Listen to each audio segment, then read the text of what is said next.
We often hear about the AI revolution as if it is just about better chatbots or faster coding. But behind closed doors, in the halls of power from Washington to Beijing, a much more intense game is being played. It is the race for AGI, artificial general intelligence. We are not just talking about an algorithm that plays chess. We are talking about a system with the capacity to understand, learn, and apply knowledge across any task, matching or exceeding human capability. A recent report titled The Artificial General Intelligence Race and International Security, published by the RAND Corporation, dives deep into this high-stakes competition. It poses a terrifying question. Does the race to build AG make us safer? Or does the very act of rushing toward it destabilize the entire world? The report highlights a critical dilemma defining our time, the trade-off between speed and caution. Right now, the two leading AI powers, the United States and China, are locked in a strategic competition.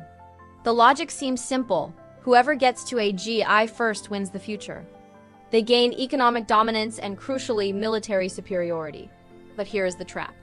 If both sides believe that winning is the only option, they might cut corners on safety. The experts at RAND argue that the greatest risk might not be the AG itself, but the ambiguity of the period leading up to it.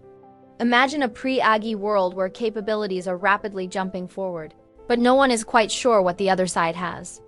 This uncertainty creates paranoia.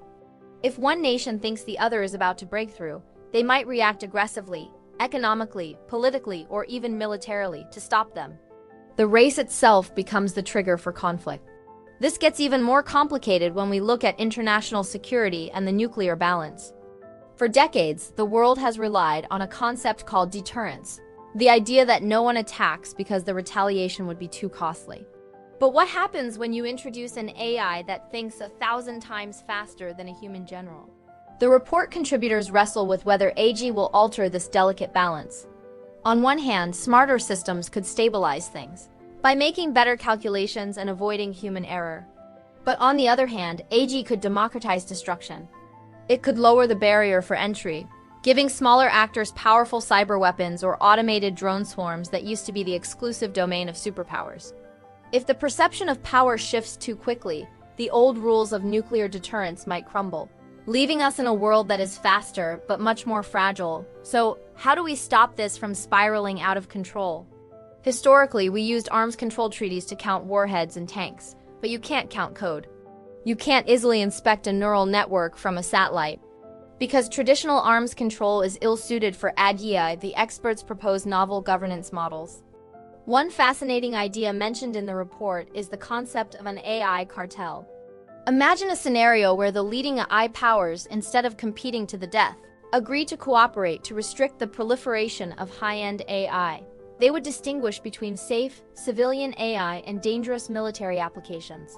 By forming a cartel, they could control the supply of the raw materials of intelligence, the advanced chips and the massive data centers, ensuring that AG is developed at a controlled pace rather than a reckless sprint. Ultimately, the path to AGI presents us with a choice between competition and collusion. The technological capacity to build a superintelligence is approaching fast. The question is no longer if it will happen, but how we manage the transition. Will we race blindly off the cliff in the name of national security? Or will we find a way to prioritize global stability over speed? As the RAND report suggests, these are deliberate choices we have to make now, before the finish line crosses us.